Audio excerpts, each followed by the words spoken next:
Hello and welcome to the transcription explanation of this design.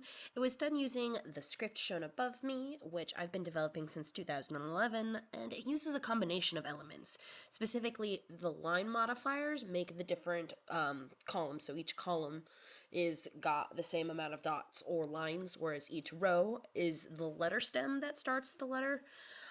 So if we take a look at, let's say, this shape here, see how this is like an omega or a horseshoe. That puts us in our top row and is a letter somewhere in there, and then there are two lines, this thick line sticking off this way and this thick line sticking off this way, makes it in the two-line column. And yes, the lines can curve around and end on the same letter twice or curve to a different letter. Lines can do whatever you want to do with them, and they count where they end on a letter stem. So, before I get into the design itself, I want to talk about its layout. It was made to be about 9 inches long, and 4 inches at the top, 3 inches at the bottom, like this, to be a tattoo on a thigh, and I'm very, very happy with how it looks. In fact, I've done a rendition of this before, and this is my favorite of the renditions altogether, and I really, really like this one. Anyway, so you start reading the script at the bottom, and you go counterclockwise, like a time traveler going back in time. So that means our first letter is here on this word. And this is a smaller circle, so it's a vowel, and it has a line going inwards towards the middle of our word circle, so that makes it an I. Then we have a deep divot, so top row, 1, 2, 3 line modifiers, so that would be an F. Another I, line going inwards, and the I is the only letter on this word. So if I, 1, 2, 3, 4 dots on the C, and then the A is outside the word circle. So CA. This is a double line, so it's a double letter. And it's the same line thickness, so it's the same letter twice. So this would be a double N, because it has one line on it. So CANNO, like a bead on a string, and then a T is a shallow divot, a little chunk taken out of our word circle, so cannot.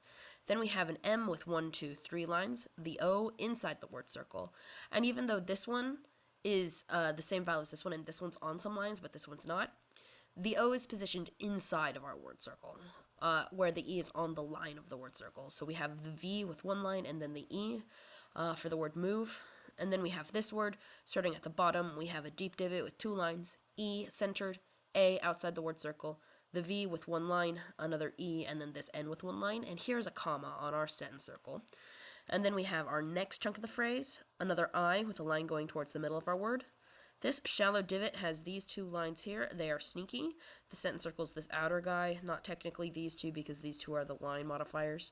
Then the I line going inwards and another double letter, except this is a double L, not a double N, because this line passes through it and it's got 3 dots. So will, and then we have this shallow divot, which might look like a T at first glance until we see these dots, which if there was a letter here, they would go there. If this were an actual letter and not just line modifiers, they might go there, but they actually definitely go here because there aren't any letters until this one on the word. So these dots have to go with this letter, so that would be an R. Then the A outside the word circle, I, line going inwards, the S with 1, 2, 3 lines, and then an E, so raise, and then an H with 2 lines, E centered, and then our last double letter, double L. And I made hell inverted to make it a bit punchier and a bit darker. I have like this nice little swirl in the heaven section, and I do like that heaven and hell are connected by a line here, because that's kind of like the dichotomy of the piece. Anyway, I really like it, and I hope you like it too. Thanks, bye.